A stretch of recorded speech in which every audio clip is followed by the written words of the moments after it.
kasih tips dulu untuk bagaimana kita orang tua mulai bisa mengajarkan anak-anak untuk menerima bukan menerima, pokoknya menghadapi realitas dalam kehidupannya, gitu. Jadi misalnya kita bisa ajarkan dia dari pertama adalah untuk tahu bahwa tidak semua keinginannya itu terpenuhi. Gitu. Tidak semua keinginannya terpenuhi. Bisa terpenuhi, benar. Jadi misalnya kalau udah tantrum minta mainan atau minta boneka Elsa dan Anna misalnya, dan kita orang tua uangnya belum ada misalnya, atau memang di toko juga nggak ada, atau harganya terlalu mahal juga gitu ya. She doesn't deserve it just because all his friends semuanya punya. Katakanlah misalnya tab dan smartphone. Kalau peraturan di rumah memang mengatakan tidak, dan you stick with tidak. Stick with tidak, walaupun dia dengan segala bujuk rayu, ngerajuk dan bahkan sampai tantrum, itu harus diberi pengertian bahwa tidak semua apa yang dia inginkan itu bisa dia dapatkan.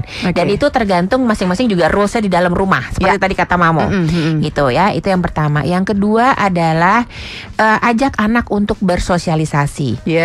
Semudah misalnya ajak dia ke rumah om, tante, keluarga ke keluarga gitu ya, ke eyangnya, bertemu dengan teman-teman ayah dan ibu gitu kan ya. Karena dari situ anak-anak juga lihat bagaimana peran orang lain, bagaimana anak-anak berbagi. Misalnya lagi gathering tuh ya Mamo ya, kan nggak semua mainan punya dia harus dimainin. Kadang lo harus sharing berbagi. Misalnya terus lagi play date tuh ya, diajak misalnya ke play park atau ke mana, pokoknya taman bermain. Yang harus antri. Mau main prosotan harus antri. Itu adalah berbagi, dan itu anak-anak juga diajarkan bahwa ada tata cara, ada peraturan, ada etikanya. Itu kan bagian juga dari realitas gitu ya. Terus yang berikutnya adalah juga ajarkan anak untuk bersikap asertif. Jadi misalnya kalau berbicara dengan orang lain itu juga ada caranya. Nggak kasar, nggak merentah-merentah, nggak I want that gitu.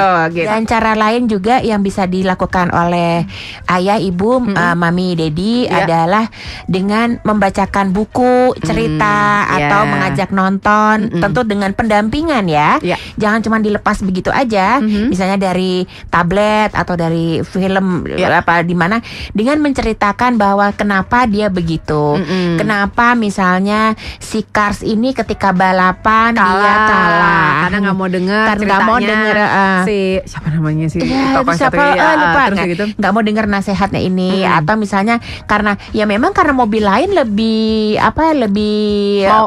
terbiasa berlatih, benar yang kayak gitu. Jadi tata cara seperti itu dan ini bisa banget dipakai dari sekarang saat anak-anak masih usia balita untuk diajarkan supaya nanti gedenya dia udah makin terbiasa kayak tadi Mamo. Jadi kan Allah bisa karena biasa tuh ya. Jadi dilatih dari sekarang untuk kebaikan di masa depan.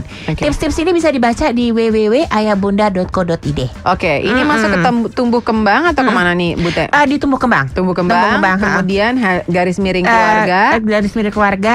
Garis miring anak belajar garis miring artikel. Garis miring anak belajar menerima kekecewaan. UFM 94,7.